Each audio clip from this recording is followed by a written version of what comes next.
Nagsumbong si Inday. Si Fiona. Umuwi. Sorry, it's DJ.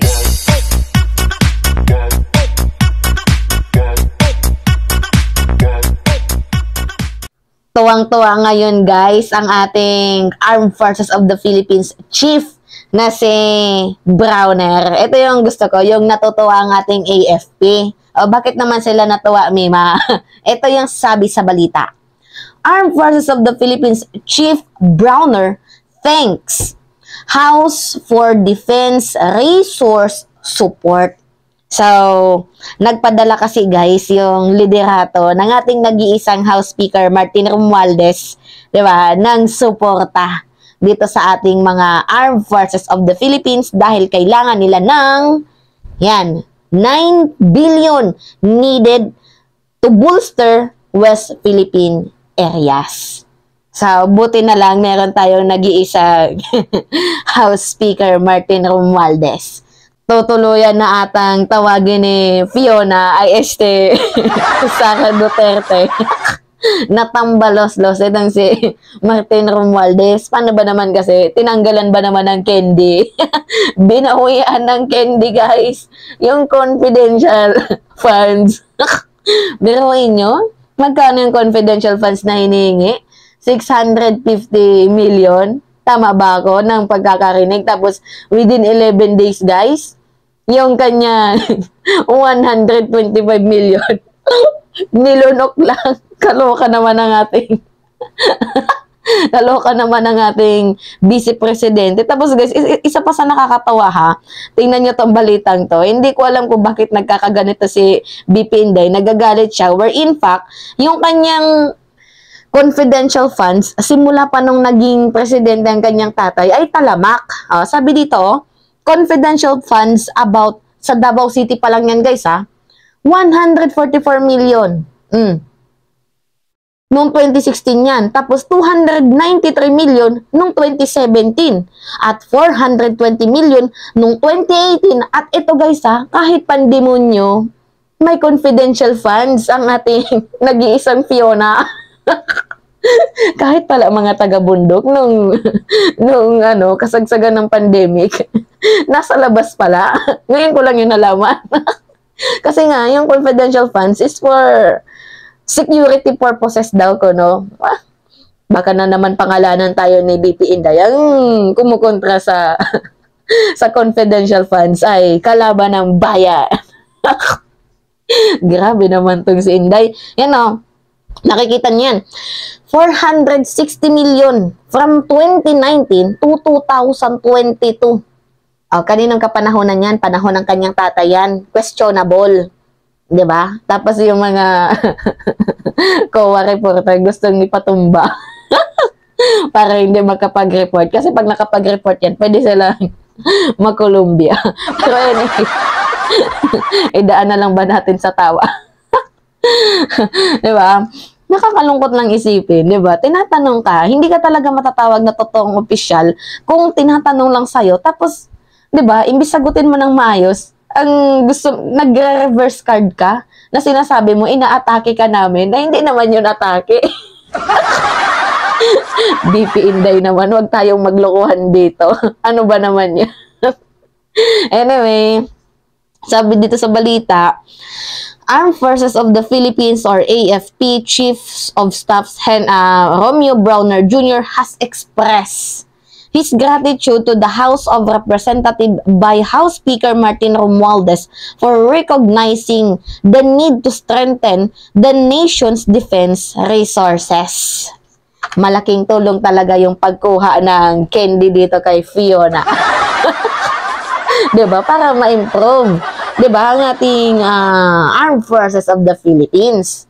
Buti na lang, tinanggalan. Kasi, guys coming from the horse's mouth, sabi ni Inday dati, I can live without confidential funds. Eh di, sabi naman ni Martin Romualdez, your wish is my command. Tinupad niya. Tapos ngayon, nagpupuputak ang ating Fiona. Sinabi ba naman, yung kumukontra sa confidential funds ay kalaban daw ng bayan? Kung hindi ba naman, Ano ba naman tong ating BP? Bakit naman? Di ba, syempre, pera namin yan. Pera ng bayan yan. Natural na magtatanong kami. Di ba, kung saan napunta? Alam nga naman, kunyari, ganito simpleng logic. Tinanong ako, ma, pahingi ako 125 million. Tapos, tinanong ko naman yung anak ko, para saan mo gagamitin ang 125 million? Tapos, sasabihin, confidential. O sa tingin mo, bibigyan ko ba yung anak ko kapag ganyan yung isasagot, confidential? Di ba, hindi? So, ngayon, ang pinaka-logic natin dito, ay yung pinaka-point natin, di ba, pera natin yun. Gusto naman natin malaman accountability, kahit hindi na masyadong detailed by detailed sana. Di ba, malaman sana natin kung saan man lang banda ginamit yung pera. Hindi yung nagtanong ka, tapos na-reverse card pa tayo pa yung masama. Kaloka naman itong ating BPO. Anyway, the name of the game in the West Philippines is effective presence. It means whoever is there has control of that significant area, said ni Browner sa press conference doon sa Makati last Thursday. So sabi niya pa, Browner said it made him feel very happy. Next, that Romualdez invited him to join his visit to the Pag-asa Island along with House Majority Leader Manix Delipi, House Minority Leader Marcelino Libanan, and House Appropriation Committee Chairman Elizalde Co. last Thursday. Talaga, no? Ito yung next president natin, di ba? Ganito. Hindi yung mahilig sa confidential funds. Ngayon, guys, si BP Inday, tingnan nyo. Wow! Pak, ganar. Kasama niya yung kanyang tatay ngayon kasi nagsumbong ba na inaghawan siya ng candy ni Martin Romualdez. Nagsumbong si Inday, si Fiona. Umuwi. Guys, gusto ko lang tawagin Fiona, baka mamaya sasabihin nyo, nanlalait ako. Hindi ko alam, basta narinig ko lang yung Fiona na yan. Magandang name daw yun para kay BP. Di tinawag ko na lang din na Fiona. Wala naman akong tinatamaang character dyan, basta Fiona lang yung tawag ni Mima kasi maganda daw pakinggan. Tawagin na lang natin Fiona. Si Fiona kasama niya ang kanyang daddy. Nagsusumbong ngayon. Inagawan kasi ni diba? Inagawan ng candy. Anyway, baga mamaya maging kaaway pa tayo ng bayan. Kasi tinanong lang natin kung saan yung confidential funds. Naku, wag na kayong magtatanong ulit guys kasi confidential nga daw no. Ay, nako. Well, of course, sabi pa dito, that makes me feel very happy. In fact, I'm happy that the speaker invited me to come with him to Pag-asa. This is my third time to visit the island, Pag-asa Island, and the last time I was there, the surface of the runway was still dirt. But this time when we landed on concrete. It was very nice. It was very extended. It is also so that there was electricity already in the area. The last time I was there was no electricity. So sabi pa ni Browner, said the AFP is actively seeking increased funding from Congress to improve infrastructure and living condition for military personnel and local in area. Kasi nga, kailangan nila ng pondo. Kesa naman yung pondo ba guys, mapunta kay Miss Confidential. Diba? Hindi mapipakinabangan yung confidential funds. Kasi hindi naman sila transparent.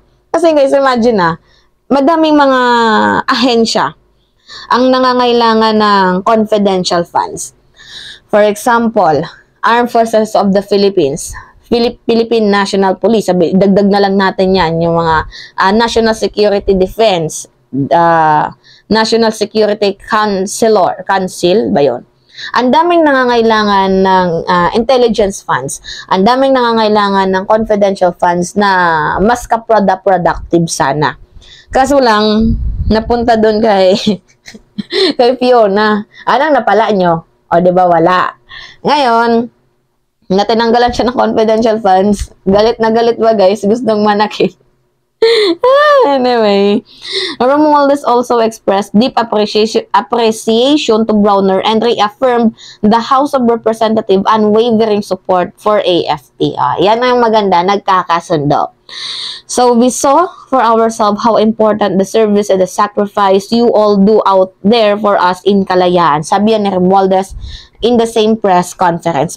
Buti pa sa Romualdez, guys, nare-recognize yung kapaguran, 'di ba, yung sacrifices ng ating Armed Forces of the Philippines na nanghingi ng budget para naman ho sa ikabubuti ng bayan, 'di ba? Buti pa na-recognize ni Martin. Yung isa diyan, na-recognize din ba kaya? Anyway, ayun lamang ho. It's me again, si Mima Alicia, at nagbabalik ulit para sa ating panibagong video.